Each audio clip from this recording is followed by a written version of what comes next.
ଆଲୋ ବୋହୁ ସେ ଯୋଉ ବୁଢ଼ୀ ତତେ କ'ଣ କହୁଥିଲା? କୋଉ ବୁଢ଼ୀ? ଆଲୋ ସେ ମୋ ଶାଶୁ ତତେ କ'ଣ କହୁଥିଲା? କ'ଣ ଶାଢ଼ୀ ପିନ୍ଧିବା ପାଇଁ କହିଲା? ଏ ତୁ ତା କଥା ଛାଡ଼ ହେଲା। ମୁଁ ତତେ ଯାହା ତତେ ଯାହା ଇଚ୍ଛା ତୁ ସେୟା ପିନ୍ଧ। ସେ ଶାଢ଼ୀ ଫାଢ଼ୀ ଜମା ମତେ ବି କହିଲା ଶାଢ଼ୀ ପିନ୍ଧିବାକୁ କାହାକୁ ନ ମାନେ ଆରେ ବୋହୁ ତୁ ଏତେ ରାତିରେ ଏଠି କ'ଣ କରୁଛୁ?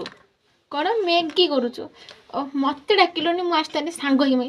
ହଉ କରୁଛୁ ଯଦି କରୁଛୁ ମୋ ପାଇଁ ଟିକେ କରିଦେ, ଦୁଇ ଜଣ ମିଶିକି ଖାଇବା। ସେ ବୁଢ଼ୀ କ'ଣ କହିବ? ହେ ସେ ବୁଢ଼ୀକି ଛାଡ଼, ତୁ କର ମ୍ୟାଗି ଖାଇବା। ଆରେ ବହୁତ ଏତେ ସକାଳୁ କ'ଣ ଉଠି ପଡ଼ୁଛୁ କହନି ବାସନ ମାଜିବା ପାଇଁ? କ'ଣ ସେ ବୁଢ଼ୀ ସେ ମୋ ବୁଢ଼ୀକି ପାରିବିନି। ସେ ମୋ ଶାଶୁ ମୋ ଉପରେ ଟର୍ଚର କରିକି ହେଲାଣି, ପୁଣି ତୋ ଉପରେ ଟର୍ଚର କରୁଛି, ମୋ ବୋଉ ଉପରେ ଟର୍ଚର କରୁଛି। ତୁ ସେ ବାସନ ମାଜିନି ରଖ। ଆରେ ବୋହୁ ରେଡ଼ି ହେଇଗଲୁଣି ନା? କ'ଣ କୁଆଡ଼େ ଯିବା? ତୋତେ କହିଥିଲି ଆମେ ଗୁପଚୁପ ଖାଇବା ପାଇଁ ଯିବା ବୋଲି ମାର୍କେଟ। ଜଲ୍ଦି ବାର। କ'ଣ ହେଲା ମା? ଗଣି ହେଲୁ ବୁଢ଼ୀ କୋ ବୁଢ଼ୀ, ସେ ଆଜି ନ ଖାଇକି ମରୁ। ଚାଲ ଆମେ ବାହାର ଖାଇକି ପଳେଇ ଆସିବା। ହଉ ଚାଲ ଜଲ୍ଦି।